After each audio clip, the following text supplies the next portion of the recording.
Welcome. You've found the portal. I'm your host, Eric Weinstein, and I'm here today with my guest, David Wolpe, who is the rabbi of Sinai Temple here in Los Angeles. David is often thought to be one of the most influential rabbis currently in the United States. Has been named so by Newsweek and finds himself in various lists of important rabbis. Welcome to the portal, David. Thank you. Happy to be here. So you and I improbably met in Belgrade, in Serbia. Yes, exactly. And we shared a bus ride, and that bus ride has been on my mind in a way that it probably hasn't been playing through your mind. But I wondered if we might begin this podcast by deciding that we would avoid certain well-worn tropes. I don't want to get into, does God exist or doesn't he? Right. And the question that I want to begin with is, for our listeners who have been searching for some kind of spiritual outlet, but are also frustrated with being very analytic, intellectual, and fact-oriented, what is that God versus no God conversation crowding out that needs to be more present in the public dialogue? That is a wonderful question, and I think that what the public dialogue really needs very desperately is, how do you create community and interdependence that people take seriously and is lifelong, in the absence of some particular kind of transcendent belief. And I think that is the most valuable thing that religion gives its adherents. And it's even more valuable in some ways than personal meaning, because you and I both know that religion used to think it had a monopoly on the possibility of personal meaning, but a lot of people live their lives without a religious sense and would not say that their lives are meaningless, but they do need community. And community, especially in such an atomized age, and especially in modern America, is very hard to create and to find. And this shared transcendent idea gives you community, but in that absence, I don't know how you construct it, but that doesn't mean there isn't a way. We need to learn how to do that, or at least to start talking about it. And one of the things that I would hope is that people in religious communities and people outside of religious communities could talk about that and how to do it without letting specific beliefs wreck the conversation. So this is always tricky for me, because we have these various concepts to try to keep our religion and our scientific beliefs separate. Right. We have questions about, should I abstract what was previously concrete so that it remains relevant in my current life? And there always feels to be a bit of a cheat in all of this. Yet if we don't make these kind of cheats or half measures or accommodations, we find a very uncomfortable outcome, which is that most of these religions had their ancient texts written well before we had as much detail as we currently do about the scientific world. Right. And we're happiest where they were abstract, and we're most troubled where they were concrete. It's true. Look, there's a lot of passages that in my own tradition that I explain exactly the way you do, which is, this is the creation of an ancient culture, and there are things about it that we have grown beyond. And I don't have a problem saying that, although many of my co-religionists would hate the idea that a rabbi would say that, but I don't have a problem saying that. However, the result of adherence to things that I find objectionable, I find admirable. In other words, there are communities who believe things. Let's forget Judaism for a minute. Forget my own community. All right. There are other communities that believe things that I think are objectively either untrue or just wild, or even, I can't imagine how someone could believe that. And yet they lead admirable lives and have admirable communities and have values that I think most of us would share. There may be add-ons that we wouldn't, but they managed to do that. And so the question is it possible to create responsible, interdependent communities without those kinds of beliefs? I don't think we've answered that question yet, but I think it's becoming more and more urgent. So I think we should just say something a little bit about our own intellectual backgrounds. Now, I think the last time we were together in Serbia, I let you know that I really identify as an atheist. And what's more, my family has somehow been atheistic for 4 or 5 generations, yet always with Jews marrying other Jews and keeping Jewish traditions going. And I shared with you a mystery in my life, which is that of all of the 5 or 6 rabbis that I've gotten to know well enough to ask the question, do you believe in the God of the Old Testament as is literally talked about? None of them, Reform, conservative, or even Orthodox, believe that that character actually exists. So there are at least 2 things to say, but I'll start with 2. One is for those of your listeners who are Christian or who grew up with no belief, but in a Christian, not in a Jewish context, this may be a mystery that I can unravel, how Please. Someone could be a 5th generation Jewish atheist. Because Judaism is not a religion. Christianity is a religion in the sense that if tomorrow I believe in Jesus, I'm Christian. If the day after I don't, I'm not. But tomorrow, if I say to you, Eric, all those things I said on the podcast, I don't believe any of them anymore. I'm still Jewish. And that's because Judaism is a category that doesn't exist in modern America. I would use the word tribe, but tribe has negative connotations today. So let me say Jews are... On this podcast. Not on this podcast. No, right. Adaptive tribal behavior is normal. Okay. So we make a distinction between adaptive and maladaptive. I'm going to say nonetheless, to avoid any misunderstanding, that it's a religious family. You're born into a family in the same way that you're born into Judaism. Unless you choose another family, you're part of that family. And so Jews have forever, at least for a long time, without leaving and going to another religion, at which point they're effectively written out of the Jewish, forget what Jewish law says, they're effectively written out of the Jewish community. They've said, look, I don't believe this, that, or the other thing, and they're still Jewish. So that's why Jewish atheist is not, in fact, I will tell you a story. Several years ago, I had to give, through someone that I knew, it doesn't matter how I got there, I was supposed to give a blessing at Carl Reiner's 90th birthday party. So I get up and I start to give a blessing, and somebody calls out from the audience, why is there a rabbi here? Reiner's an atheist. So he... Is that Mel Brooks? No, it could have been, but it wasn't actually. He runs up to the stage, stands next to me and says, I'm not an atheist. I'm a Jewish atheist, and that's different. And he's right, because there is a culture to adhere to. Christianity doesn't have that kind of comprehensive culture, which makes, and here are the advantages and disadvantages. It makes Christianity much more portable, because you can keep your culture in every way. So you can go to the Congo, you can have a completely different culture, but if you believe in Jesus, my work here is done. But Judaism, especially because of Jewish law, it has many more cultural implications. And therefore, the advantage of Christianity is that it's portable. The advantage of Judaism is that it's familial.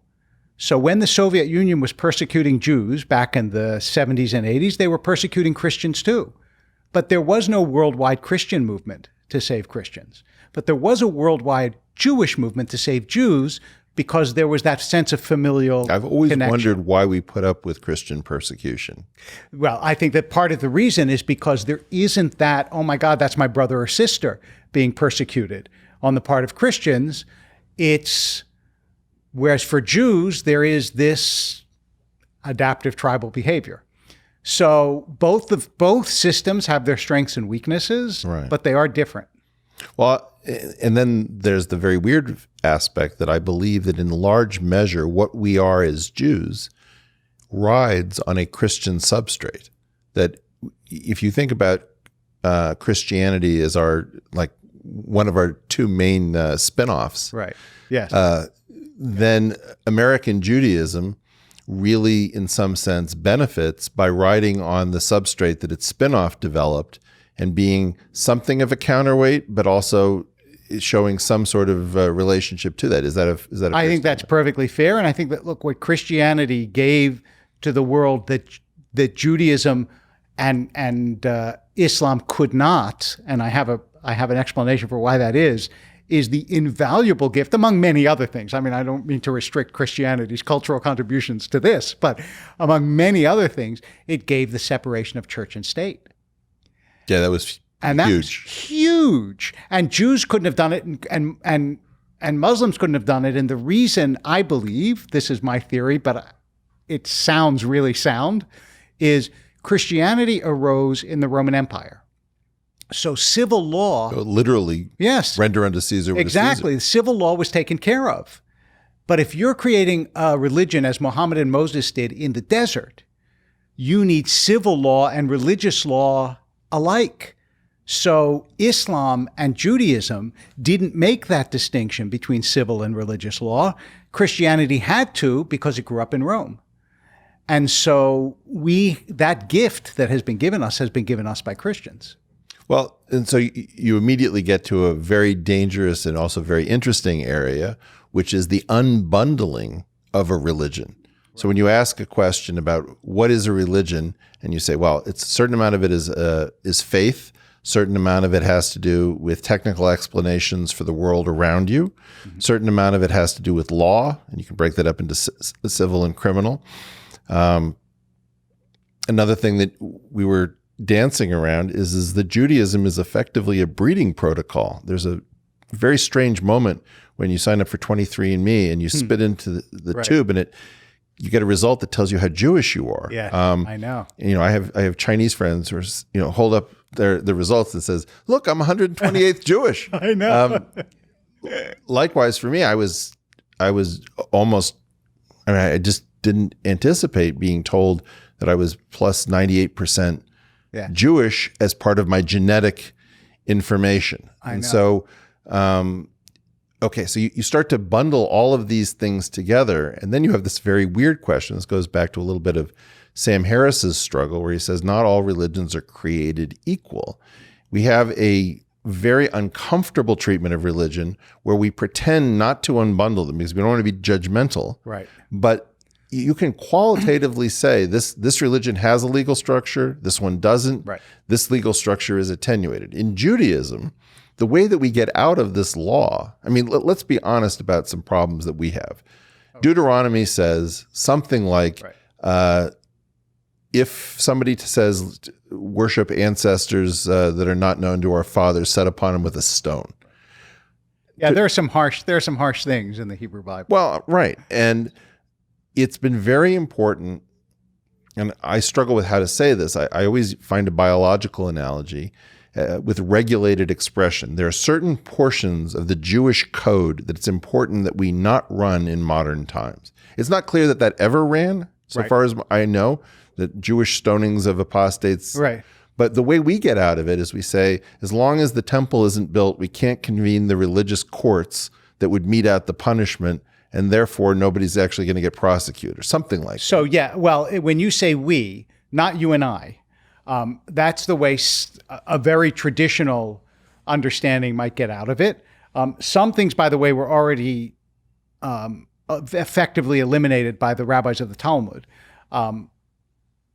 So having an oral Torah as well as a written Torah. Right, an oral Torah as well as a written Torah. You want to say what the oral Torah is? Because that might not be. Right, so you can be a Jewish literalist, but you can't be a Jewish fundamentalist. Because a fundamentalist, by definition, thinks all the answers are in a plain reading of the text. And Judaism never believed in a plain reading of the text. It always said the Torah means, the Torah here being the Hebrew Bible, the Torah means what the rabbis say the Torah means. And sometimes their readings sound to us very forced, very creative, very open and expansive, sometimes restrictive, depending. But no rabbi will ever say when you come to them, just go home, the answer's all in the Torah. It's in the tradition. So Judaism is an exegetical tradition, and therefore a lot of things over time get interpreted out of the tradition, and that's legitimate. That's not considered like, how could you make that move? That's not okay. It's a legal tradition, and therefore things get changed along the way. Now, like any legal tradition, it has elastic boundaries, but they snap. Unlike rabbis who would call themselves on the right wing of orthodoxy, what I would say is modernity is a snap with the tradition. And so there are things that I don't believe intellectually, honestly, I can say that the tradition endorses, but I nonetheless endorse them. And the best example that I can give is gay marriage. I know that some of my colleagues have tried to read gay marriage into the sources. I think it's forced beyond what you can actually legitimately try, no matter how acrobatic your exegetical skills. My answer is that we see the world differently, and we shouldn't deny that we see the world differently. And the question is, how do you create a modern Judaism that is authentically modern, not just that is in full fidelity to sources that, as you say, have to be unbundled? So just because I've never actually uttered the word exegetical, do you want to talk about? Exegetical is basically interpretive. So to do exegesis is to interpret the text. So I will give you, here's an example. The Torah says that you should not do melacha on Shabbat, on the Sabbath. And then it never tells you what melacha is. So the rabbis had to decide what it is you're not allowed to do on the Sabbath. And they come up with all sorts of rules. Doesn't matter how they get there. But the point is, no text is self-explanatory. Well, so that this is one of the, there's so many different ways to go from this point. One of the differences that I like to point to between religions has to do with claims in another spinoff, which is Islam, that the Quran is its own exegesis. Right. And therefore, interpretation somehow pollutes the purity of the text. Now, there are different schools within Islam. There are, I think, 4 main schools of jurisprudence, or maybe there are more, I don't know. But is that a major difference between these two traditions? I would say, I don't want to pronounce on Islam. I would say to the extent that any tradition says that a text does not have to be interpreted, Judaism would take issue with that. That there is no way out. There is no way out of interpretation of any text. It doesn't matter how elaborate, how long. And how literal. No, because even the most literal text, I mean, the 10 Commandments, thou shalt not murder. What is murder? How can you say that's self-explanatory? It's not. Murder is, Right. So I guess for me, one of the problems that I've traditionally had with like the Sam Harris school of interpretation is that there is a hidden assumption, which is that the literal interpretation of text, as if such a thing existed, holds pride of place. Right. Because it is, in some sense, the minimally distant from the text.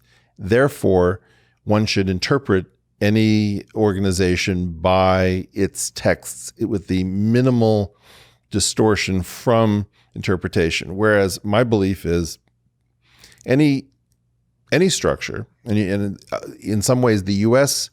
plays this role, with the Constitution being akin to our written Torah, and the rabbis being the Supreme Court, and constantly having to interpret the document.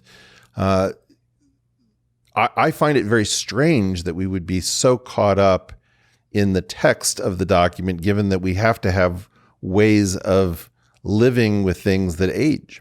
Well, my argument, among many others, with Sam was always that if you're going to judge a religion, you have to judge it by how it's lived, not by the literal word in the text, because it's what a religion produces as opposed to what it says that matters. And therefore, if you want to have an argument about whether religion is good for the world based on what it produces, okay.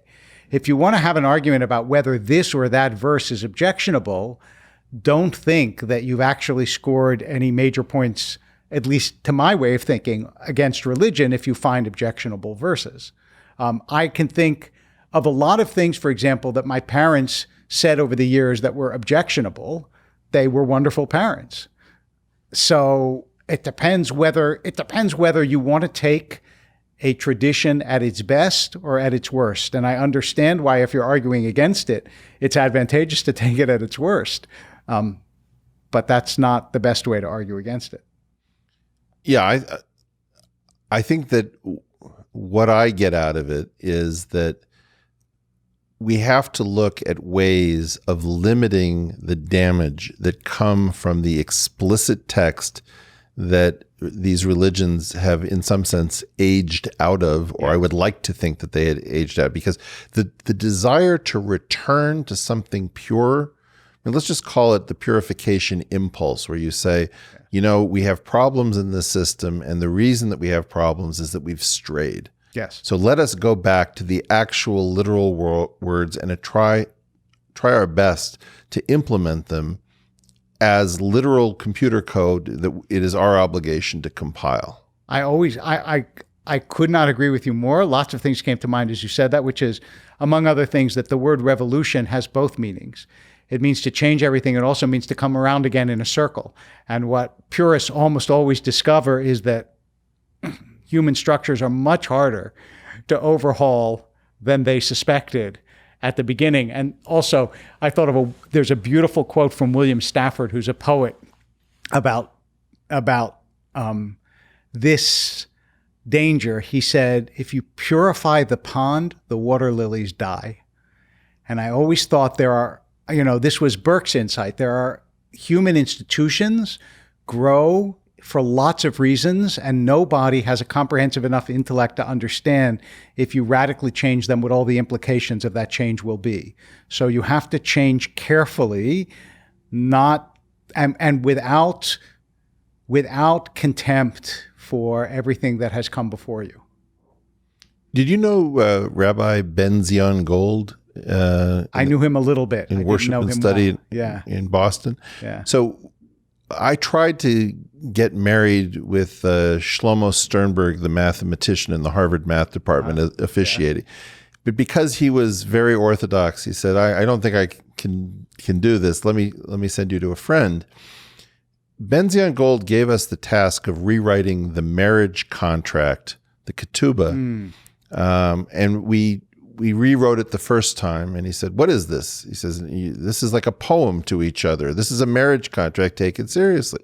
So we went back to the original text, and we tried to make the minimal number of distortions. And he said, what, like you're living thousands of years ago? This doesn't have any of the modernity. So we tried then to do something that was contractual, but honored modernity. He says, oh, now you've watered it down. I said, Rabbi, this is the third time. We've put a lot of work into this. And with all due respect, you're really pissing me off by not appreciating how difficult this task is.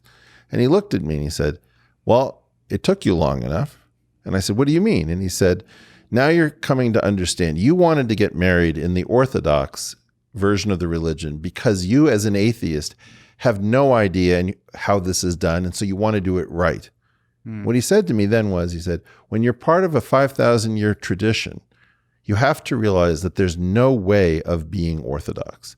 You cannot stay true to the text because times have changed too much, and that every single version of Judaism is a version of make your own Judaism, because that was the phrase I was using to make fun of the sort of reform impulse.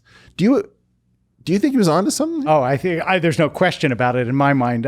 There was a beautiful essay many years ago by Gerson Cohen, who was a historian and was the chancellor of the seminary, called "The Blessings of Assimilation." And he says the rabbis say, there's a comment in rabbinic literature, why did the Jews deserve to be liberated from Egypt? Because they didn't change their names, they didn't change their dress, and they didn't change their language. And then Cohen starts to talk about actually what Jews did throughout history. He said in terms of names, the names in the Bible like Moses and Aaron and Pinchas and Hophni, they're all Egyptian names. They're actually not Jewish names or Hebrew names. He said, in terms of dress, Jews have dressed in every way that around them the cultures have dressed. Jews in Arab lands dress like Arabs. Jews in European lands dress like Europeans. He said, and in terms of language, Jews have written literature in every language. The Talmud, which is the foundational work after the Bible in Judaism, wasn't written in Hebrew. It was written in Aramaic because they lived in Babylonia. And so, yes, I mean, there is no way to be, the only way to be true to the sources is to change. The question is how much change. And that's where the real nub of modern religion comes, is how much can you change and still not claim only a continuity. Yes, exactly. And also how much can you change and still transmit it generation to generation?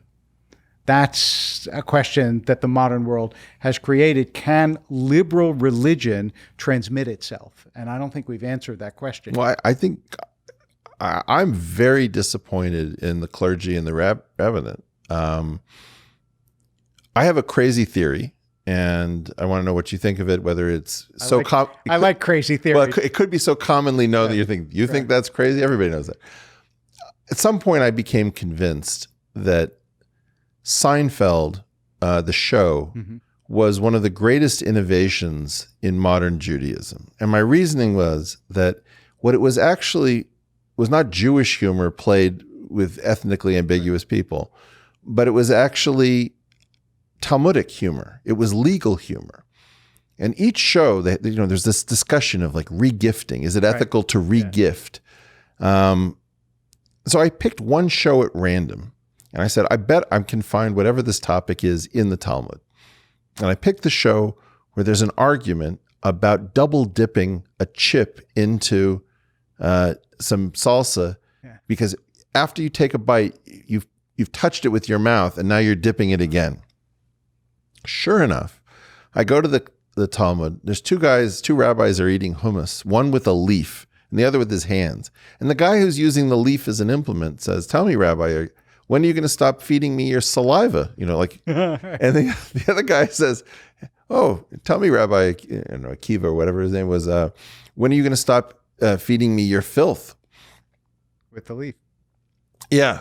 And this interchange proved to me that what was really going on was we were mining the more difficult parts of Judaism and figuring out a way of making this commercially viable to get into mainstream distribution channels.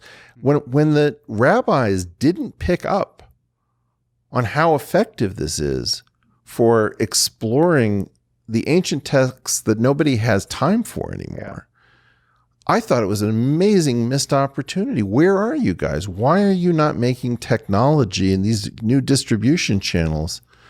Why are we not using the media in particular, or why aren't we giving more sermons about Seinfeld? Why aren't you figuring out how to use mass culture as the substrate for transmitting the stuff that is, what's special about Judaism is lost when you don't have time for it. Right. And I always get irritated when I go to shul and they say, like particularly Reform synagogues, they say, "We Jews do this for this reason." And what they're really saying is, you've forgotten what it means to be Jewish because you don't have enough time. So let me remind you what we once did when this was a focus in your life. Yeah.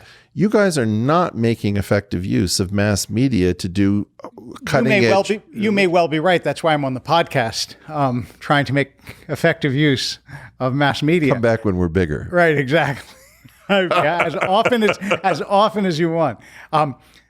It's very hard. Wait, are you serious about that? What? Because I would love to do a Seinfeld episode with you to get this ball rolling. So absolutely. All right, we'll do one. I'm on board. All right. It's really hard to grab people's attention for serious. Some people in my congregation will do serious study. Some of them will relate to Jewish events or whatever. But yes, it is difficult. Once you've taken away the idea that all of this is a system that God insists that you do, to bring a countercultural religious tradition to people and to have them invest in it, it takes a lot of work. And I'm perfectly willing to say that part of it is rabbinic failure, but I also think there's a huge social and cultural tide that we're trying to swim against. Well, this gets into a very weird topic, but you'd be the right guy to talk about it with. There are ways in which the absence of overt religious bigotry has, in my opinion, attenuated at least our group. That somehow the concept of the tiger mom is now much more of an Asian concept than it is a Jewish concept. But 50 years ago, you had parents pushing their kids really hard to achieve, and under the surface was always this issue. If you're not 50% better, at least than your competition, because of your name, because of your background, you're going to suffer. Yes. Now that we've gotten rid of that, I have the sense that we really don't have the same vitality. Well, it's partly a general cultural thing. You know, I don't know how many years ago Philip Reif wrote about the triumph of the therapeutic. Now many parents don't feel that they should push their kids. You know, they should. That ideal of a parent that's somebody who pushes their child, I think, is frowned on in culture generally. That's one thing. The second is that there are dangers to acceptance, as you point out, as there are dangers to non-acceptance. And while I would never say, and I think people say this, but if they thought about it more carefully, I think they wouldn't. I would never say that Judaism has survived because of persecution, because they're forgetting all those other people that were persecuted and disappeared to history. So it's not that we're here because we were persecuted. We would be many, many more had we not been persecuted. There is something about feeling the pressure of you have to prove yourself because you are a member of this or that group that does absolutely contribute to a drive to excellence. I think there's no question about that. And Jews don't feel that the way they once did. But I think that it's part of a larger complex of how much Jews feel themselves part of an identifiable group that they take pride in and love. So this is, in Hebrew, there's a concept called Ahavat Yisrael, which means love of your people. And that generally is in the world that, for example, my daughter grows up in, that's frowned upon, the idea that you should love your people. That's thought of as negative. You should love all people and no people specially. And that's to the detriment, I think, of any minority keeping its I don't actually identity. get this. And my sense is that you don't get this either. Maybe that would be something we could explore. So let me give you my version of this, and Please. you give me my grade on a report card. If you love multiculturalism, you have to understand that multiculturalism is built on culturalism. Yes. And culturalism is built on exclusion with some amount of permeability. Yep. So what I always hear when somebody says multiculturalism is painting with a lot of distinct pigments. And what has come to be the meaning of multiculturalism is let's mix all the paint together and to get the most beautiful rainbow paint possible. And in fact, it doesn't look anything like rainbow paint once you do this. And then in part, we are responsible for caring about our own culture so that there is something special to bring to the potluck. And what concerns me is when I see somebody who's going abroad, as let's say as an American, and they're like trying to be infinitely open to everything, I always think of that as being very selfish, which is you're not bringing what people want, which is your American background. I mean, I travel with a harmonica. I play American music on it. And it's not because I'm not fascinated by the other cultures. I actually do this because that's my legitimate introduction to say I came with something that you're interested in. I really want to find out about, you know, what's going on with Ganesh or Buddha or whatever. Exactly. Am I off here? No, I think that's, I mean, I would put that on a banner. I think that's so incredibly important. What Jonathan Sachs, Rabbi Sachs, calls the dignity of difference, which was the title one of his books, I think that all these cultures rise or fall on that. If you don't believe that your culture, it doesn't have to be better. That's why I always say when people ask me about Judaism, I always tell them it's not my job to argue its superiority. It's my job to argue its excellence.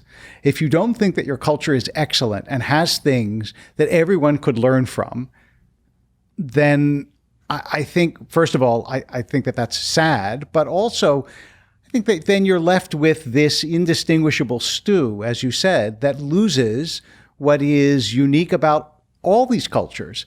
So, yes, I believe, however, that what multiculturalism has also become is only these cultures have the right to be heard, and those cultures don't as much because historically those cultures have been heard more than mine.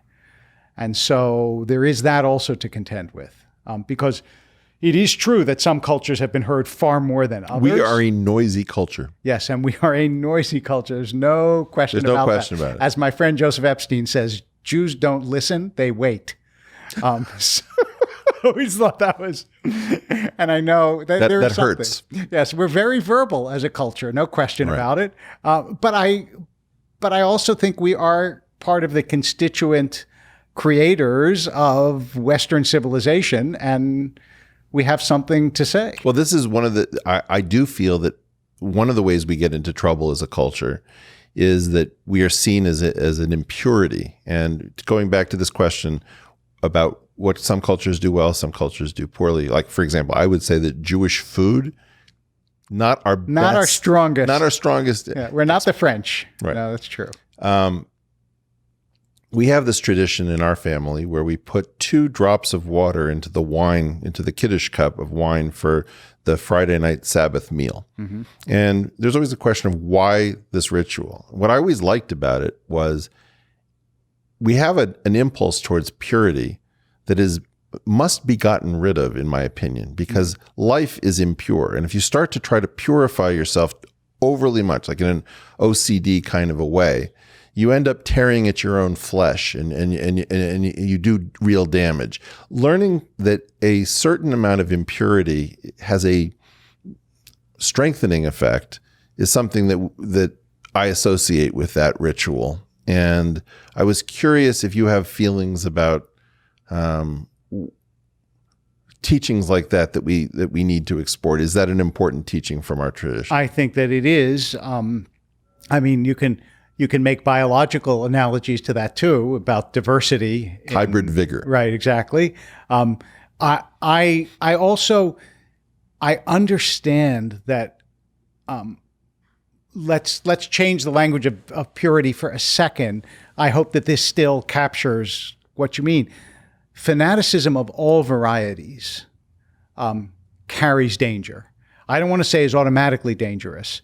No, you carries said it danger. Perfectly. Carries danger. Because I remember there's a wonderful story about Isaac Stern, the violinist, who after a concert, a woman came up to him and said, "I would do anything to play like you would." And he said, "Oh, really? Would you practice 20 years, 12 hours a day to play like I would? Because that's what I did." Like, the world does depend on certain kinds of fanaticism. People who are exceptional athletes and exceptional scholars and exceptional musicians, many of them have a single-minded devotion. So I wouldn't want to say, let's wipe out all extremism. But culturally, it's tremendously dangerous. So, yeah. So let me ask you, assume that I don't have the time budget. Right. And I don't have the belief budget needed to sustain an older version of my culture and my tradition. Because one of the things that I want to talk about here is that I'm using religion in part to stand in for the need to stand up for our traditions, to maintain them, yes, but not to become sort of jingoistic about it. So assume that I don't have the same budget, and I'm also living in a very multicultural world. What guidance can you give me for the maintenance of a complicated, beautiful, intricate tradition that has historically needed more time and belief than I can afford? So what I want to start off with, and I don't know how much time this takes, is that the indispensable quality to maintain any tradition is knowledge. You have to know something about it. And honestly, knowledge is more easily available now than it ever was about anything. So I think that if you care about a tradition, at least you ought to be able to educate yourself to the basics of it. And having done that, then you can, I think, like with everything else, you can give it a piece of your time and attention that is serious and devoted. Because focused attention is our greatest resource. And if you can give the tradition a little bit of that. So I tell people all the time, if you say a blessing before you eat, that's a very powerful thing. And if you make sure you always do that, that becomes part of your life and part of your ability to stop and think before you put something in your mouth about your place in the universe, your gratitude that it's there, all those kinds of things. So there are little things that you can do. But an even more powerful version of that for me is the Shehekianu. Right. Do you want to say a little bit about how that functions in our tradition? The Shehekianu is a prayer that you say when something is new or unprecedented, or it's a special moment, or the first time in the yearly cycle. The first time in the yearly cycle that you eat a fruit or wear a garment or any of those sorts of things, and it's an expression of it thanks God for sustaining you and allowing you to reach that moment, and I think expressions of gratitude are something that religion does very well. Well, the reason I pick that is that we in our tradition set a bit in our brain that says, if I'm doing something for the first time in the yearly cycle, make a note of it. Right. And what I find is that if I were to do that without thanking God at all for this, that would be a tremendous service to remembering like beginner's mindset, or I've made it through another cycle, or how sweet is a pomegranate. Right. Yes. Can we export this stuff? So, well, this goes back to the very beginning of the podcast, which is, can you sustain these kinds of rituals and awarenesses without the belief with which they were created? That is, can you say the Shehekianu if you don't believe that you're thanking God? And I do.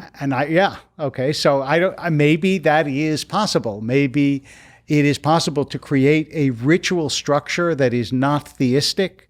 I suppose that people do that with things like yoga and meditation.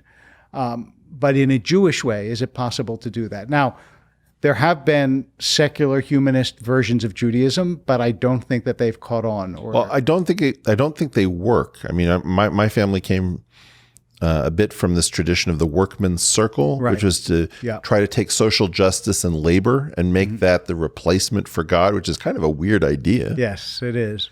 But I guess the way I look at it is, I don't think there's anything weird about going to a movie that is not literally true. Like, people talk about Star Wars all the time. Yes. Presumably they know that there is no Yoda. Well, I think of, I don't remember what scholar of myth gave this definition, but I think of some of the things in the Bible, like the story of Adam and Eve. Mm-hmm. I think of them the way this scholar defined myth. He said, a myth is something that is not factual, but is always true. And I think there's a lot in religion that is not factual, but is always true.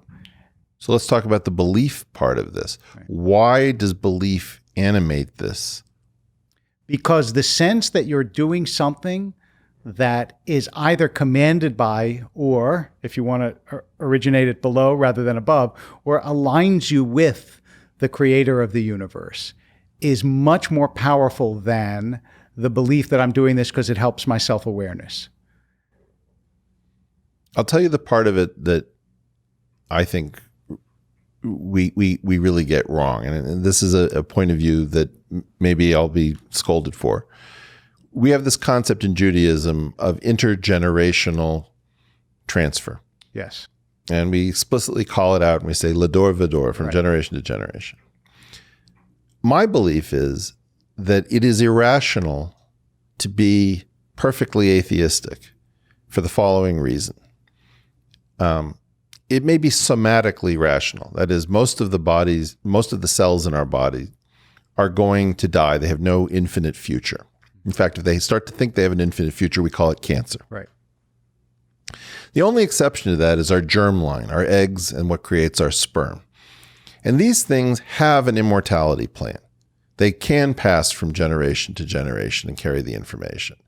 My belief about religion is that it solves a very important problem, which is in biology, for every other species, soma and germ are tied together. That is, if I'm thirsty, I know that I need to get water. But thirst is a proximate. The ultimate is staving off dehydration. Yep. The great danger in human beings is that hunger and starvation or arousal and reproduction, you can disconnect all of these things. And then soma starts to take over and it says, maybe the purpose of life is to be happy. And every time I hear somebody say the purpose of life is to be happy, something important in me struggles because it's like I'm dying inside. I really feel terrible about it. This idea of caring about intergenerational transfer is the basis of a society. There's no way one generation could build this. Right. And this is what religion stops us from doing. It stops us from thinking that the purpose of life is to be happy. It connects us to intergenerational purpose. And so rather than just thinking about myself somatically, I think about being part of a lineage and a history that goes on after my death. There's nothing that stops me from waking up and saying, wait, if the purpose of life is to be happy, maybe I'm Jonas Salk, but maybe I'm Jeffrey Dahmer. I could be anything that making me happy. This is a way of making sure that doesn't happen, that soma doesn't betray germ. Is that really I think that's, I would say the idea that religion's obligation is intergenerational to past generations and future generations is true and powerful, and the way you described it is beautiful. The one, I don't want to say caveat, the one addition is that you also have a vertical as well as a horizontal responsibility. That is to transcendence, to, I would say, your soul beyond your cell line, that part of the purpose of life is to grow in soul, that there is something that you as an individual, you have a responsibility to lead a certain kind of life because your life is a gift. And that's a responsibility to other human beings, but it's also just a responsibility by virtue of the fact that you've been given this life to live. So from whom? Well, I would say from God. But I would say you're cheating. What if I'm right? Am I still cheating? Well, no, look, I'm happy to get into my own theories about God, but my point is to be able to work with multiple assumptions. Right. So if you bracket that assumption, then yes, I would say what religion does. I had talked also about creating community. Right. That is creating community but it also creates community with the past and with the future. Look, this is a wonderful line of Chesterton's. He said, tradition is the democracy of the dead. That if everybody who ever lived got a vote, they would vote for tradition. And you're expressing that in a different way. That is that we owe a responsibility to all the generations preceding us and also to transmit to the generations following us as if we're taking and handing the baton, because we don't see ourselves as an isolated creation. Instead, as you said, we're part of a chain. Well, so let me go a little bit further with this. My claim is that just as Chomsky has said that we may have a pre-existing sort of capacity for grammar that allows language, that this is a facility that we are given with birth as virtue of being human, I would claim that there's something like a Chomskyan pre-grammar of religious belief, and that no matter how atheistic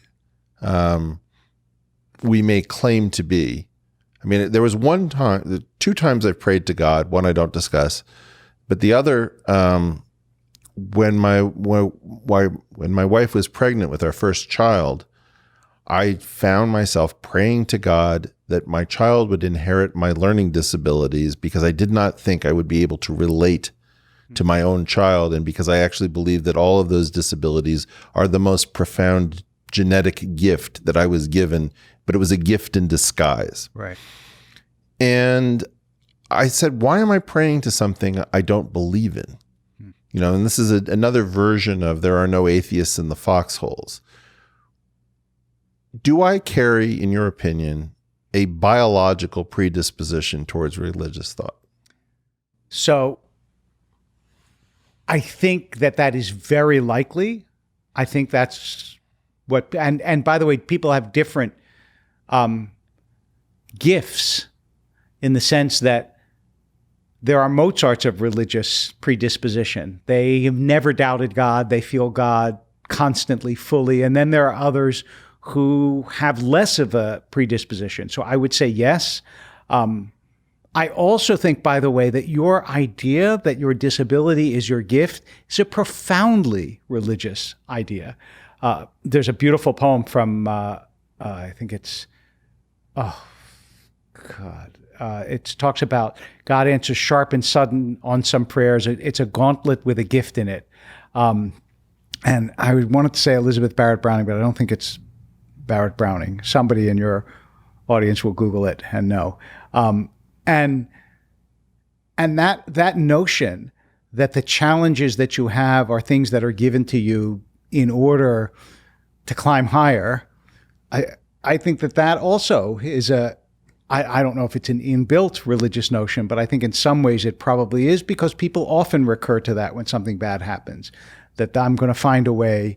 You know, one of my books was called Making Loss Matter, the same thing. It's not, I wouldn't choose this, but having been given this, now I have to figure out how to use it to climb higher than I would have had I not been given this disability. So yes, I think I think that it is, let me put it this way. I think that your theory has a better chance of being right than Chomsky's. That is, it's more likely that we have a natural religious inclination than that we have a natural grammatical inclination. Yeah. You see, my belief is that it would be irrational for me to deny the fact that my brain is constantly trying to tell magical, supernatural, non-materialistic stories. All of us. We do. Well, but I'm more disturbed by this than you probably are. I can... I'm an internal conflict. Well, the English essayist Thomas de Quincey said not to be a little superstitious is to lack generosity of mind. So I would say that you're just showing that you have generosity of mind, but you have also you have a supervening ability to recognize when your stories are not rational stories. It's unclear. You know, I look at, well, all right, let's get into more weird stuff. Okay. You and I belong to a tradition with, I think, 1% of the world's population. Right. About 25% of the Nobel Prizes in physics, or maybe even science. In general, actually. All right. Of all of them. Now, assuming that it's not because, and as I said on the Joe Rogan program, that Jews cheat at physics, when he asked me why this was, maybe there's a genetic component, maybe there's a cultural component, maybe the fact that we are willing to take some of our best people and not put them in finance and put them in dead-end financial jobs in physics and in physiology and medicine, whatever. It's crazy to me to abandon assume that we're totally about superstition, magical thinking, and nonsense. Somehow that superstitious, magical thinking tradition produced a complete surplus of reason, creative ability to work within the constraints of the natural world. Yes. Wouldn't it be insane to walk away from that saying it's a bunch of mumbo jumbo about God? That's why I said when I debate with people who point to a verse and say, well, that's stupid, and dismiss the religion, that you have to look at the product of what a religion gives you in the world. And I think that Judaism has a lot, has a pretty strong black ledger balance. We've given the world an enormous amount, and continue to. And I'm always astonished, even though I know it's true, when I turn to the obituary in the paper and I read about this remarkable life and this creative life. And sure enough, his parents were Jewish and they came from, some small town in Poland. And I just think, how does this happen? And it's at least as rational to say there is some special mission that the Jews have in this world as it is to say, oh, it's because of the medieval training that they got, where some of the most literate priests became celibate, but all the most capable rabbis had many children. Right. I had this, by the way, conversation. I warn you, here comes a major name drop, but I literally had this conversation with the Dalai Lama, because when we went to see him in Dharamsala, in the middle of the conversation, he turns to me and points at me and says, "What's this about the chosen people anyway?" So apropos of nothing we were talking about. So he's pissed. He's interested. So he wants in. I don't know. So I said to him, well, it's true that Jews think they're chosen. I said, but that doesn't mean that other people aren't chosen for other kinds of missions and things in the world. And he laughed and he said, yes, the Tibetans think we're chosen too. And so the other part of this is, I think every people has this sense that they're special, but that's a good thing. That's not a bad thing. I was just talking with a black acquaintance, comedian, over at the Comedy Store, who said hi to me in the bar, and he was talking about struggling with being black and the crime and some of the negative parts of the tradition. And I was able to say, do you realize that I've always been in awe of your community? And then I went through with some detail, because I've actually been fascinated by the idea of, partially because of our own tradition focuses so much on slavery, and blacks embrace the Jewish idea of Moses and the whole Exodus. And so I started going into black intellectual achievement. And I think there's something about being curated by somebody outside of yourself. It's why we value de Tocqueville as a commentator on the American scene. Yeah. We need to be seen by others and not just promoting ourselves. Right. I think that's exactly right. Yes. So one of the things I wanted to talk about is the loss of insularity, and one of my most dangerous theories, which is the first shiksa effect. Mm-hmm. Okay. Yes. So I want to tell two jokes. Okay. One, the Jews. So these are internal Jewish jokes. One is negative against the Jews, and one is positive for the Jews. Okay. Okay.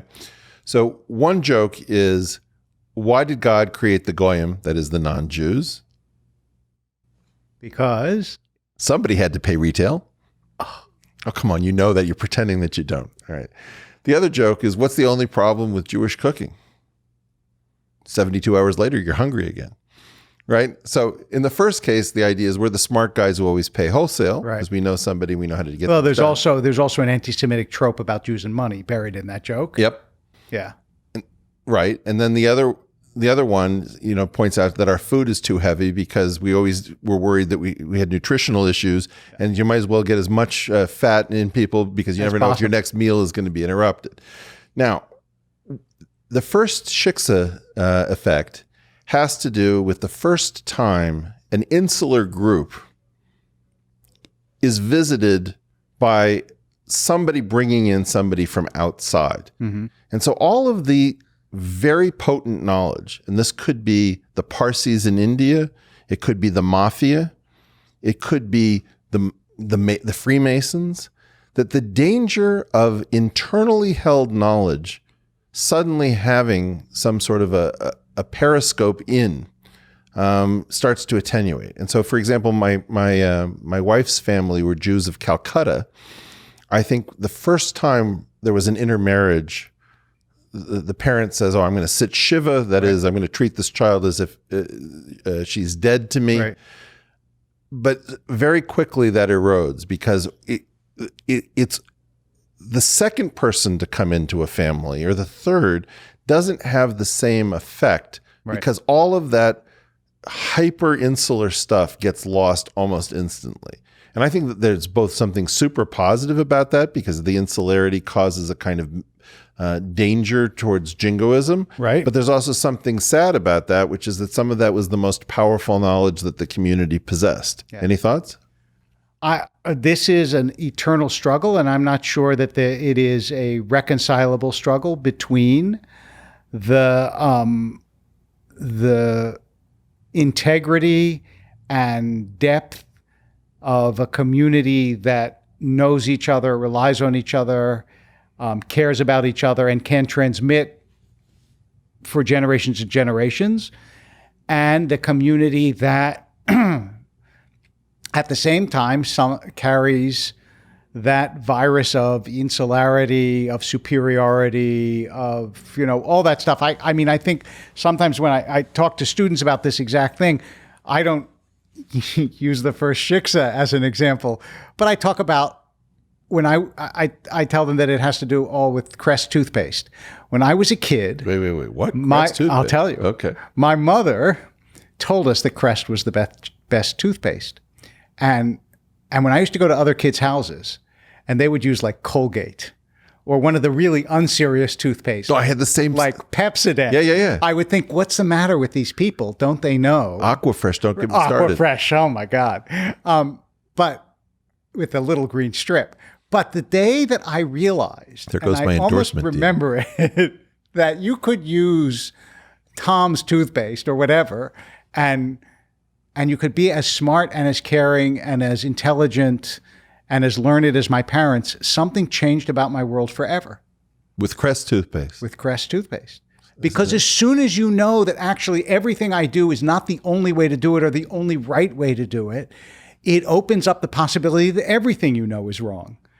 And all of modern culture is this balance between what do I know that's really right and worth preserving, and what have I learned from all these other wonderful people and cultures and exposure and so on that should change. And it's, for anybody who cares about tradition, it is a constant daily dilemma that doesn't have any clear resolution.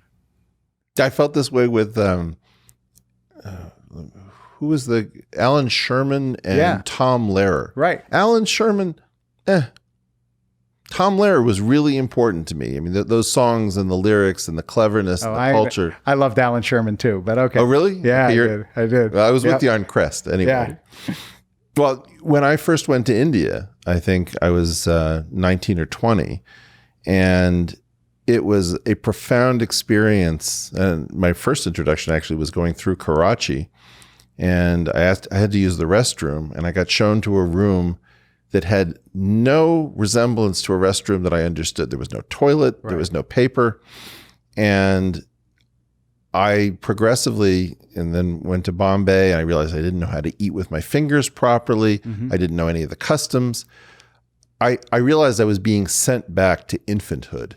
Right. And that the experience that you could do everything differently was a shock. Yeah, it is a shock. And that people are as happy, as, kind, as everything. That this, I mean, that's one of the advantages of the modern world, the post-imperialist world, that is really important, is that the automatic assumption of the superiority of a culture can no longer be maintained the way that it was unthinkingly even 50 years ago, and that's a good thing. Well, it is a good thing, but it's also not a good thing. But it's also a problematic thing. So can we talk about this from our perspective? Because one of the things that's driving me crazy at the moment, in 2019, is self-hating Jews have been a thing. It's a very tough road to hoe if you're Jewish. Right. And there's always this temptation to turn on the group. Yes. I am seeing that same thing become self-hating Christians, self-hating Americans, self-hating Europe. No question about it. And no one can figure out how to say, you know what? I'm not necessarily against anybody else, but this culture is my responsibility. And it would be a little bit weird if Italians didn't think Italian food was amazing. Yes. I think that we have to learn how to use the but without invalidating everything that came before it. By which I mean, you have to be able to say, Western civilization has done, but Europe, America, so on, terrible things, cruel things, unspeakable things, violence in all sorts of ways. But it also gave the world its greatest benefits, its greatest blessings. The end of slavery happened in Western civilization, not in Eastern civilizations, on and on and on and on. And you have to be able to mean both. The problem is that everybody seems to align on one side of the but or on the other. That is, they're either entirely devoted to the critique or they're entirely devoted to the boosterism. And you have to be able to hold both ends of the pole. You have to be able to say, look, America does terrible things sometimes, and that's real. But on the other hand, look at what America brings to the world and has brought to the world. But where did this polarization come from? I mean, all we do is we struggle and we weigh things, and then it's so. And I'm about to swear, and I'm going to stop myself from doing it. It's so simplistic. Yes. We do not live in the age of nuance.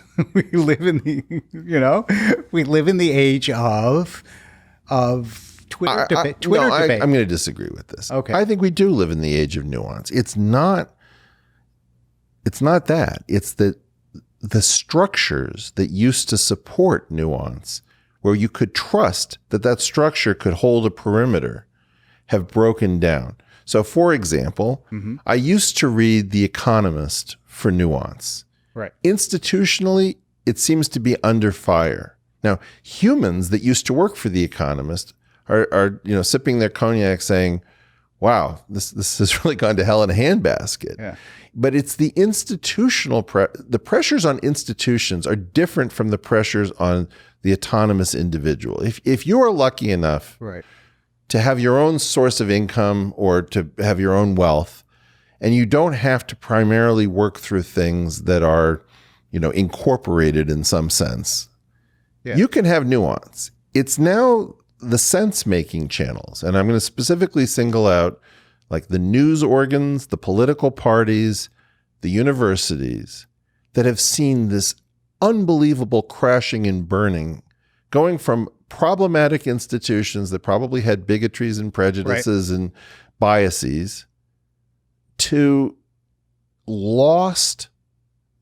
just embarrassingly lost structures that can't remember why they exist. They realize that they're unfair. I feel like they're monks wearing hair shirts, flagellating themselves for their imperfections.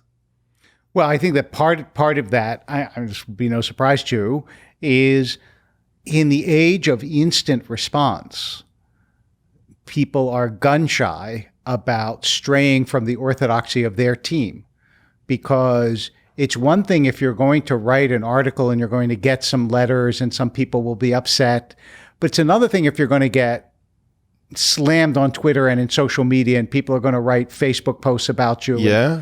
You get scared. Okay, but therefore people don't venture out of their circle. And so if you're on one side of the divide, you don't say anything nice about the people on the other side of the divide.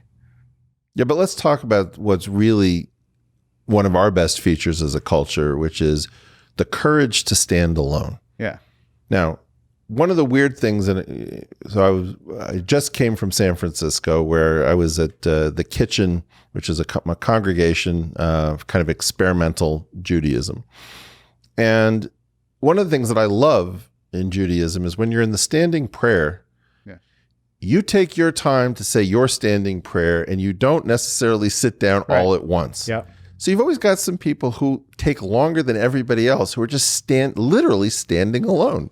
Yep. And I always thought, what a great aspect to have this be normal, to stand alone. Now, I bring that up because I was thinking recently about the weird fact that I know all of the names of the senators who opposed the Patriot Act in the wake of 9/11, right? Because they're all named Feingold. Russ Feingold was the only guy to vote against the Patriot Act when it was passed, because the country was in a fever Frenzy. to do something to take away people's rights. Right. And one guy said no, right? I don't remember anybody's name on the other side of that vote. right? There's something about standing alone, which is, I think, speaks to our best impulses. Yes. I mean, I certainly understand that the indispensable quality to lead a good life is courage, and that courage is hard. And you'd see it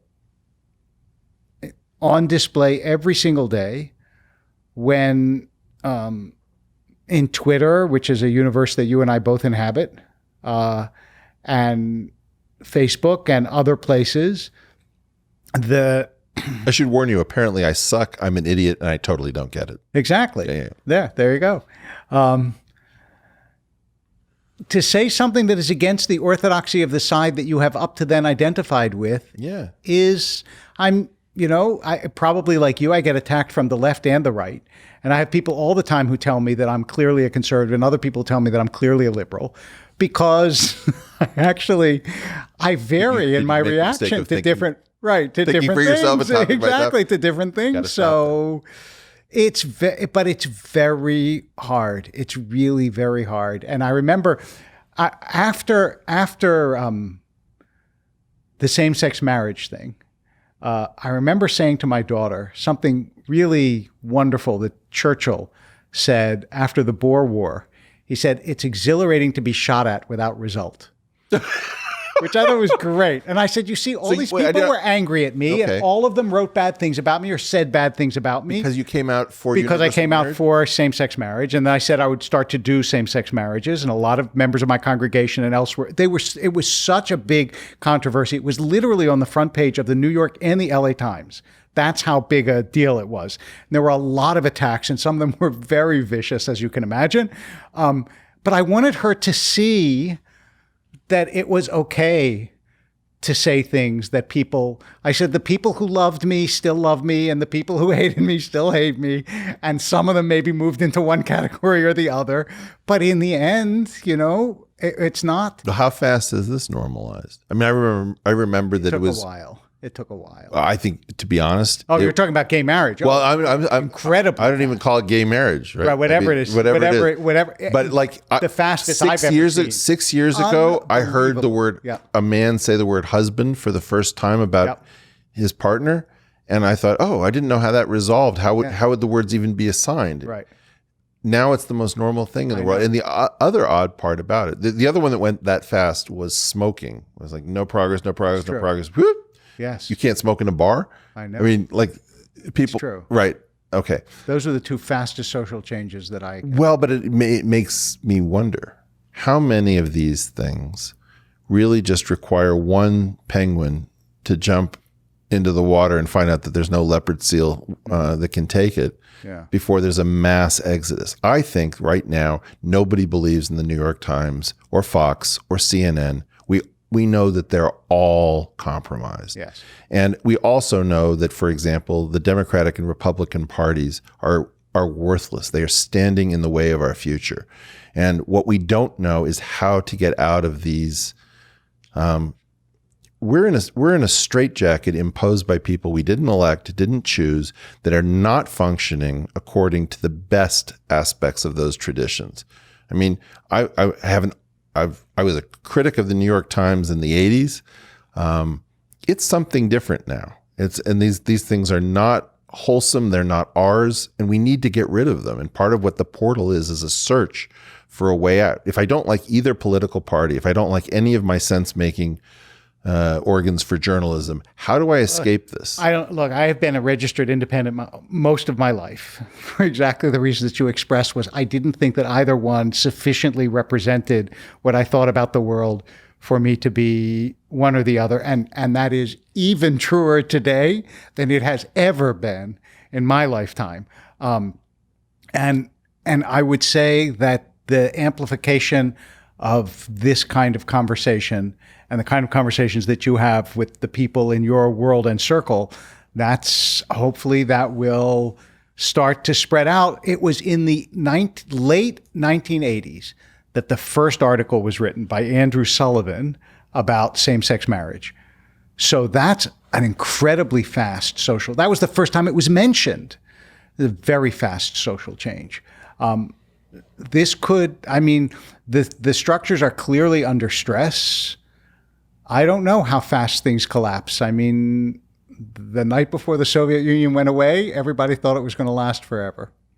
So maybe there are structures inside of the states that people think will be ever enduring, that will transform before our eyes as a result of the portal.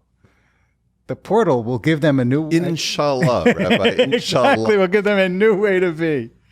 Or Bezrat Hashem, as we say on our side of the religious. Yeah. I was just doing a little outreach. Exactly. I think it's good. I like that. I look, half of my congregation, maybe more, is from Iran. Right. And so inshallah is a very common...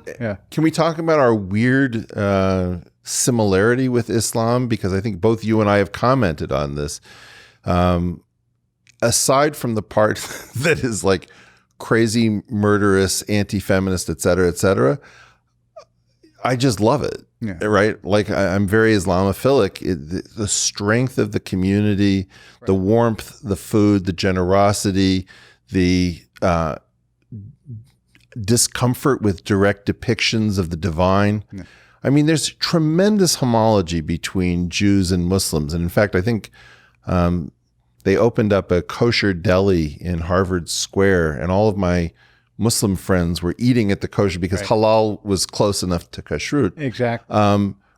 What do we do with this? I mean, we're in such a weird place. It is agonizing. It's agonizing because, first of all, Jews and Christians have reached a rapprochement that would have been unimaginable to previous generations. And so one can hope that the same thing would happen with Islam and Judaism. Right now, so much of the focus is political, which is also a problem in general. When people have no cultures in common, all the talk turns to politics, and politics swallows everything.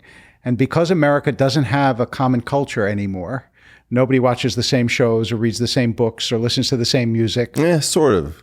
That Game of Thrones thing was pretty big. It was pretty big, but my guess, it was pretty big in even there. Yeah. It wasn't big like, like Walter Cronkite. Exactly. Big. So everything becomes politics. And when politics starts to swallow everything, including relations between religions, I don't want to say it poisons it, but it poisons it.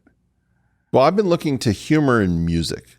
And I want you to check out my favorite band. Okay. My favorite band is a band called the Cominas. All right. And I think they're out of Boston. And I think the word Comina means like bastards, like the Momsers, Okay. Yeah. And they are a bunch of, I think, Muslim graduate students who formed something like this.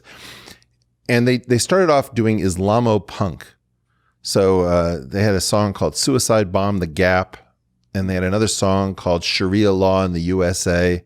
And their album was Wild Nights in Guantanamo Bay. They were so funny and witty. Mm-hmm. And they were actually doing super dangerous. It sounds like it. Right? Like if you perform this stuff in Lahore or someplace, it's no joke. But because they were clearly like witty and introspective and playing with the dangerous stuff and doing it in public, I felt this instant connection. I think that they've told me that they're not happy with me. I'm sure it's because they don't know me or because I hang around with Sam Harris. But I'm looking to boost the signal of all of these people who are willing to struggle in public. Yes, because that is what you need. And as you said, you need those lone voices. I still have in my head about 10 years ago, we had a bunch of scholars from around the world, religion scholars. There were graduate students and some professors who came to a service at the synagogue. And afterwards, a guy from Pakistan said to me, I've never been in a synagogue before. I had no idea what Jews were like. You're completely different from everything I learned growing up. And the service is different and everything is different. And I said, just do me one favor. When you go home, tell people. And he said, no one will believe me. No one will. And I thought, no one will believe you. And what do you do with that? We got to do something better with this. I used to travel in the Islamic world openly as a Jew. Mm-hmm. And I can tell you, I was treated so incredibly well. I believe it. I always was concerned that this was a stupid way of making a statement, and I would not do this now. I don't think I would do it today. Only one place I ever encountered open anti-Semitism was in Kargil, on the border between India and Pakistan, where it said if every Muslim would simply dump one bucket of water on the state of Israel, it would soon be washed to the sea or something like this. So I did very often have the experience of somebody saying, I'd never met a Jew before, and I had a completely different idea of who you would be. There is the aspect in return, which is, I don't know what we do about the problem with some portion of Islam having become cancerous and being spread through this internal network, and so much that is wonderful, wholesome, and decent co-traveling with this sort of jihadist impulse. I know. Look, we have our own crazies. It's true, but it seems like in terms of a threat to the world, this is right now the preeminent. Well, we got to be able to talk. We have to be able to discuss this. And the thing that I found, I would say my friend group has probably at its maximum was about 30% Muslim. And the thing that changed my thinking about Islam and Judaism, it began with a lunch. And there were 3 couples, one Jewish, which I was part of, one Muslim, where we'd fixed them up, and then one mixed where we had also fixed them up. One Jew, one Muslim. So the subject of Islam and terror came up. And the table split straight down the middle with respect to whether there was a connection between Islam and terror, with Jews on one side and Muslims on the other.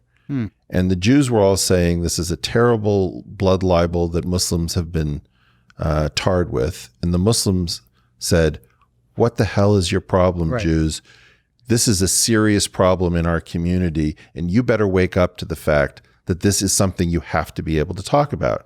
And it was very strange because we were each doing the work of the other community. Very interesting. Well, I haven't had that problem because, as I said, given that so many of my members grew up in Iran, they have no problem talking about what their perception is.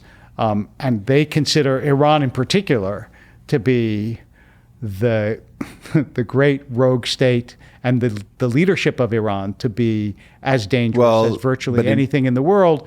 Although many of them, not all, but many of them have a lot of confidence in, or at least a lot of affection for the people, and think that they're very different from their government. Well, that is the case. But the other issue with Iran, let's be honest, is that Persians are one of the most accomplished people on the face of the earth. They are excellent game players, and they are a force to be reckoned with. And so there's a certain kind of respect that one has to have for Iran as a major intellectual, cultural, and military powerhouse. And so part of the fear of Iran comes out of a reverence for Persian culture. What I want to do is to try to get out of this black and white thinking so that we are actually able to talk about different problems of these communities and to say, here's what's good, here's what's bad. For example, one of the things that I think you and I both struggle with is how to talk about the need that you and I may feel to support Israel in the context of being somewhat open about Israel's various failings and brutalisms of a community that it should not and does not wish to be occupying. Right. It's very hard to talk about Israel these days in any kind of sophisticated way, because the camps are so, as you said, they're so polarized, and also the stakes for the sides are so high. It's that kind of political conversation gets overwhelmed by the loudest voices on each side of the conversation, and it's very hard, and invariably it doesn't take place in a vacuum. I mean, look, even the Israel-Palestinian issue doesn't take place in a vacuum. It's part of a much larger picture of the Middle East in general. And I always want to talk about the Ottoman-Palestinian issue. Yeah, exactly. Jordanian-Palestinian That's right. issue. I know, which is really important. And also because what people don't realize, Mati Friedman, who is a journalist in Israel and an author of several really fine books, talks about this a lot, is that half of Israel's population comes from the Middle East. We think of it as sort of Europe sitting in the Middle East, but it's not. The culture is from the Middle East, the music is from the Middle East, the food is from the Middle East. And so it's actually, in some ways, he says this to be a little provocative, but it's somewhat true. It's partly a creation of the Arab states, who, after all, expelled their Jews who ran to Israel. And so there's this larger mosaic of a struggle all through the Middle East about what kind of culture will be created there that makes it not so easy to just talk about these people are good and these people are bad. It's as you said, the conversations require more time and thought and nuance than we generally give them. Well, but I guess one of the things that really concerns me, and maybe I can do this first with the U.S. and then take the same lens and put it on Israel. Or let's start with the U.S., Britain, and then Israel. I am a huge fan of all three of these countries. Part of being attached to these cultures is being able to talk about the act. You use the word paskutzva, right? Just like the dirty, disgusting things that each of these cultures have done, and including in the U.S. context. My family was not treated well by our country during the McCarthy era. For the Jews were going for far left stuff. Right. Some of it dipped into communism and the I'm weirdly against communism and against anti-communism. I view them as twin scourges. With all my knowledge of this country and all of its crimes and all of its lapses and its failure to live up to its own ideals and the transgressions of the Dulles brothers, all this stuff, I love this country. And it's not the love of a child for a perfect idealized parent before teenage years set that straight. It's a mature love saying, I know what a nation is, and I know that they have to lie, and I know that they have terrible periods in their histories. And all told, this is really an important and fantastic place. That's how I feel about England. I mean, God knows those people were brutal in the colonial eras to all sorts of people. But it's not, you see these people in Hong Kong, waving British flags. That's right. With Chinese faces. And you realize it's a much more complicated situation. That in Bombay, where my wife is from, you get into conversations with people and it's very like, here's the good stuff we got from the Brits, here's the bad stuff. This is the same for me with Israel. I don't want to have to say, hey, we're so moral, we're so wonderful, we've done everything perfectly, because we haven't. Right. But it doesn't negate the need to support this state. I don't understand why it is that I'm in some situation where people say, well, don't you realize that they've done this, that, and the other horrible thing, so you should be against it. Yes. Well, I mean, I would say if there's one underlying theme that has run through I don't know how long we've been podcasting, but 40 years, Rabbi. It seems yes.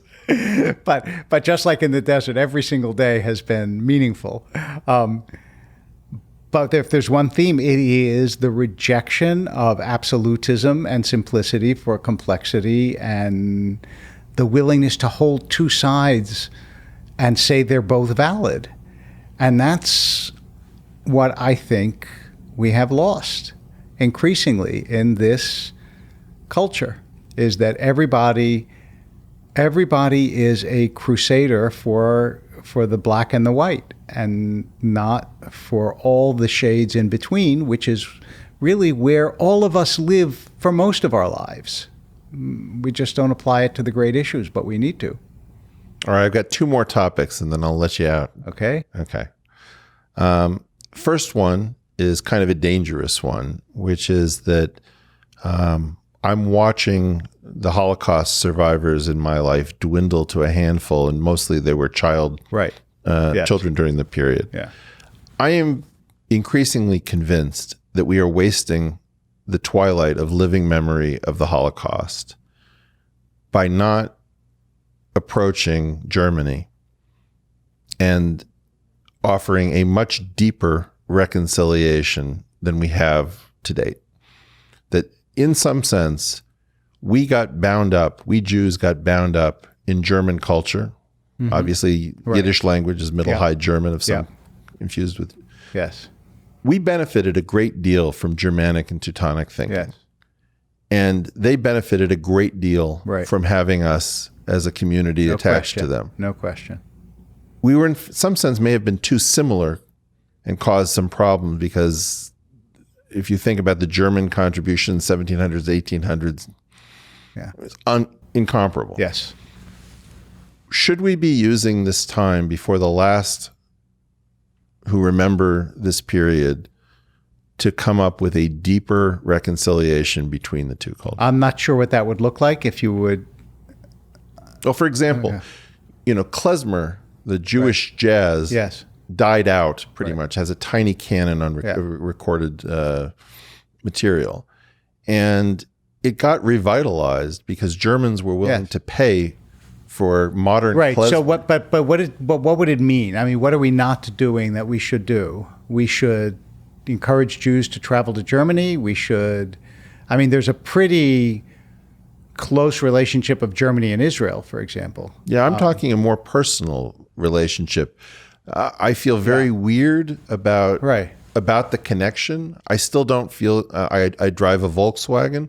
I don't feel really comfortable with it. Right. I mean, there's some sort of ceremonial, ritualistic thing of letting young I worried about the German guilt and the whole migration crisis where Germans are still saying we are not Nazis. Right. And I'm looking at these people and saying, there may be something problematic in the cultural lineage. Yes. But don't overdo the guilt because that's going to snap back on.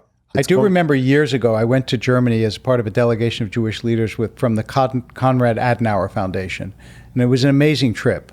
And I don't know if they still do that. But I think that you're up against a deeper problem, which is that Americans in general and American Jews also don't cathect to any foreign country particularly. We are so. I had a group of this past about, 3-4 months ago. Frank Luntz brought a group from NYU Abu Dhabi. So they were students from all over the world, and most of them from the Middle East. And they brought them to the synagogue, and I spoke to them about a range of issues. And one of them said to me, "What's America's greatest blessing or its greatest gift?" And I said, "That's easy: Canada, Mexico, ocean." I said, more than anything else, because think of where you live and how you have all these different, competing cultures around you. I said, we have two really, yes, we once had a war with Mexico, but we have two countries on our border that pose absolutely no threat to us, immigration aside. I'm talking about threat, military threat. Massed right on the border. Yeah, all the exactly. And the oceans have never attacked us, except once in Jaws. That was it. So the isolation, that's why Americans don't speak foreign languages. That's why we don't generally know foreign countries very well. And that, I think, is part of the reason why we haven't come to know Germany better. I think it's more to do with that even than with a cultural reluctance to do it. I'm convinced that if we don't get to know Germany better, as you say, we will not come to understand ourselves because a lot of our history was bound up. And I also believe that a guilty Germany is a danger to the planet and that it is up to us to release modern Germans from some of the horror of the guilt because it wasn't them that... No modern German is guilty. Unless maybe they're in their 90s, but that's what I'm saying. The last of them. Yep. But anybody under, I guess, 80, I don't know. I'd have to do the exact. The reason it's on my mind is I just spoke. Yeah. I had thought that I might open the podcast with a cousin I'd never met, Eva Kor, who was a Mengele twin who forgave Mengele. Wow. And I just spoke to her and she said, yeah, I'll do it when I come back. Right. And then she went to Auschwitz for her annual pilgrimage and she died in Poland on the trip. Wow. So it's very much on my mind. Right. I will be there actually this year. I'm doing the March of the Living in March or April, right after Passover. I don't think I could do it. I'm going to do it this year. I've never done it. So, and what's the second issue? The last question. Yes. Let me imagine that we were able to learn our own source code in physics. Mm-hmm. So that after this, whatever this final theory might be, there was no reason to keep searching mathematically for a more complete theory. How would that affect potentially your relationship to Judaism? And can you conceive of what the kind of shape and nature of such a theory would be scientifically, so that we stopped asking for further refinements and to push further? So I think, first of all, for me to talk to you about what a final theory in physics would look like is a presumption that all your listeners just must be cracking up at. No, we're both in the transcendence business, sir. But I always liked the Robert Jastrow image, which you may know, that he said when physicists, climb that final mountain, they're going to find God looking at them from the other side. I know you're rolling your eyes. I don't know if people listening can see that. I always liked it. I liked the image. Come on, a little poetry in your physics. I can get. I am sure you can. I have no doubt about that. I think that I don't believe that it's possible, and I'll tell you why I say that. I have a deep and abiding faith in the limitations of the human mind. And by that, I don't mean that we can't do astonishing things, but when I ask people sometimes, this is how you can tell if you're religious. Is there a mystery at the heart of the world? Not a puzzle, but a mystery. Because a puzzle you can figure out, but a mystery is in principle unfigure-outable. Sort of what I'm asking. And I really believe that there is a mystery at the heart of the universe, not a puzzle. So that we won't ever have the kind of final theory that you're talking about, because the world is created by something infinitely greater than anything we can imagine. When I have to talk about God to high school kids, for example, and I tell them, look, I have no idea what God is. I have no idea. I said, think of it this way. When you were 2 years old, could you have imagined what a 14-year-old is? Not only could you not have imagined it, you couldn't have imagined what it is that you can't imagine. So I assume that whatever is out there, that whatever is ultimate, is so far beyond anything that I or any human being can conceive of, that I think our fate is to always search and be more and more and more comprehensive, but never to achieve the kind of finality that that is suggested by your question. See, that's really weird to me. I'll give you two examples of why it doesn't work. Okay. For me. Yes. I'm not saying you're wrong. The first is the number of different phenomena that were encompassed by Maxwell's equations. I can really write Maxwell's equations in a modern context in one line. It doesn't require 4 different equations. Mm-hmm. And all of that stuff about X-rays and UV and visible light and magnetism and electricity, it's all subsumed in this one damn equation. Okay. So there are these condensations where you realize that it's much simpler than you ever imagined. So one, I think you're discounting the amount of unification, the idea that every living thing is predicated on 20 amino acids and 4 nucleotides so far as we know, or that everything that you see out there is just up quarks, down quarks, electrons, and whatever we use to stick them together. It looks very varied, but the set is very small. The other thing I might say is, imagine that you begin in a neighborhood and you're exploring the planet, and every time you walk in a direction, you find new, wondrous, magical things you've never seen before. Yeah. You will incorrectly infer that if you keep walking, it will always be thus. And you won't see the age of intercontinental exploration come to a close. Yeah.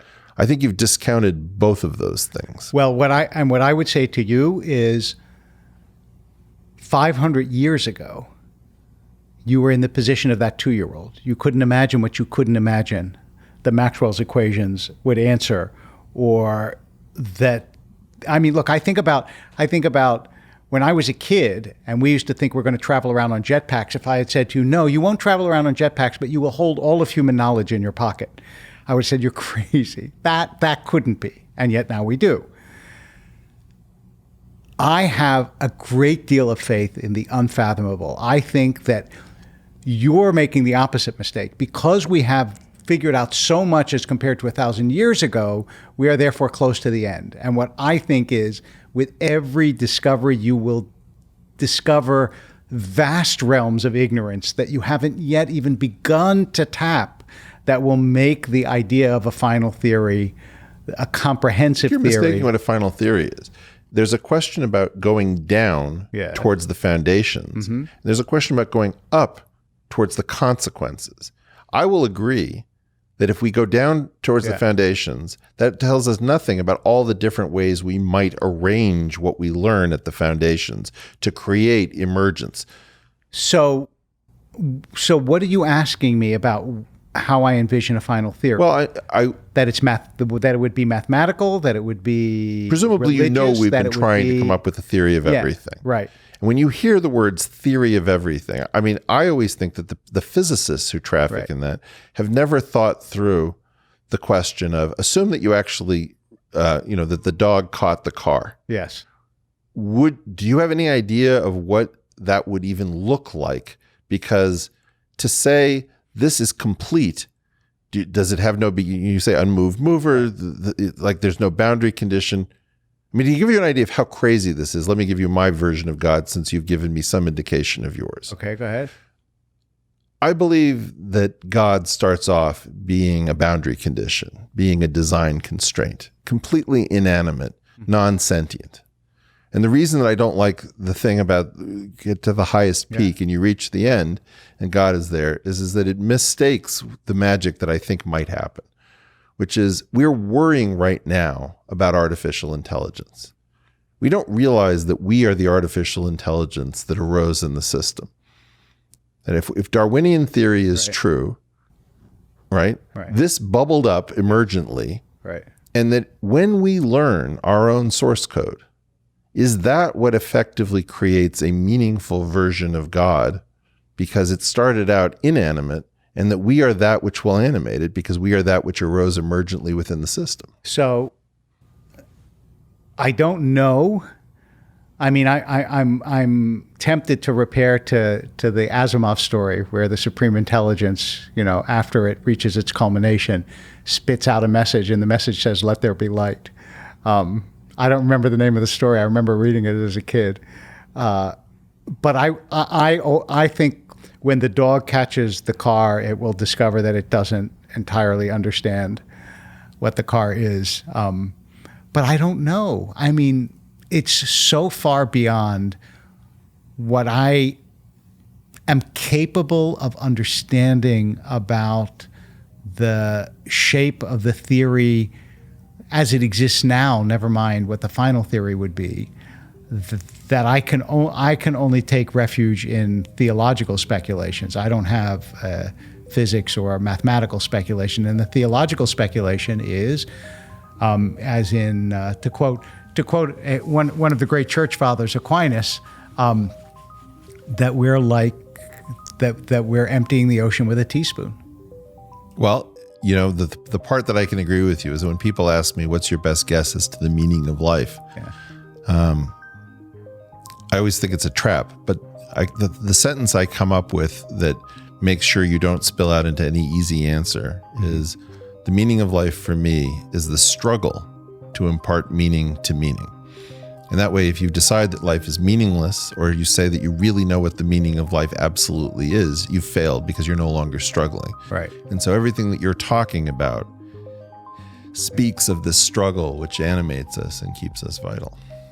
That is a beautiful sentence on which to end. Well, Rabbi Wolpe, thank you for joining us here. Thank you. And we return you now back through the portal. You've been enjoying it with Rabbi Wolpe of Temple Sinai in Los Angeles. Be well.